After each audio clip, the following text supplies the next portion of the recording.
Hello friends, അപ്പോൾ ഞാൻ ഇപ്പോൾ പറയാൻ പോകുന്നത് ടൊബാക്കോനെ പറ്റിയിട്ടാണ്. ടൊബാക്കോ ഉപയോഗിച്ചാൽ എന്തെല്ലാം പ്രശ്നങ്ങൾ വരുമെന്നാണ് ഞാൻ ഇപ്പോൾ പറയാൻ പോകുന്നത്. അപ്പോൾ ടൊബാക്കോ ഉപയോഗിച്ചാൽ എന്തെല്ലാം പ്രശ്നങ്ങൾ ഞാൻ പറയാം. ഒന്നാമത്തത് നമ്മളെ എല്ലാ ബോഡിയിലും എല്ലാ ഭാഗങ്ങളും ക്യാൻസർ എത്തിക്കും.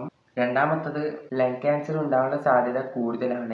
വായിലുണ്ടാക്കാം, നാക്കിലുണ്ടാക്കാം, തൊണ്ടയിലുണ്ടാക്കാം, ലിവറിനുണ്ടാക്കാം, വയറ്റിലുണ്ടാക്കാം. ക്യാൻസർ ഉണ്ടാക്കുന്ന ഒരു ഓർഗൻ പോലും ബോഡിയിലില്ല. പിന്നെ ഹാർട്ട് അറ്റാക്ക് ഉണ്ടാകാൻ ചാൻസ് കൂടുതലാണ്. കൂടാതെ കൈയും കാലും രക്തോട്ടം നിന്ന് കൈയും കാലും മുറിച്ചു മാറ്റി. പിന്നെ മുടി പൊരിയുക, മുടി നരക്കുക, വയസ്സ് തോന്നിക്കുക, ഇതിനെല്ലാം സംഭവിക്കുന്നത് സ്മോക്കിങ്ങിന്റെ വലിയ പ്രോബ്ലമാണ്. ഇതുകൂടാതെ ബോൺസിന് ശക്തി കുറയുക, ബോൺസ് എടുക്കുക, ഇതെല്ലാം ഇതിന്റെ ഭാഗമാണ്. ഇങ്ങനെയെല്ലാം വരുന്നത് സ്മോക്ക് ചെയ്യുന്നതായിട്ടാണ്. പിന്നെ കണ്ണിന്റെ കാഴ്ച കുറയും, പല പല അസുഖങ്ങൾ വരും.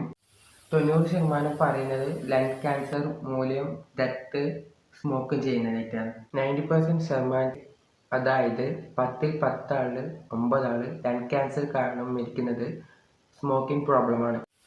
ഇതെല്ലാം നിങ്ങൾ അറിഞ്ഞിരിക്കണം. അപ്പോൾ ബൈ.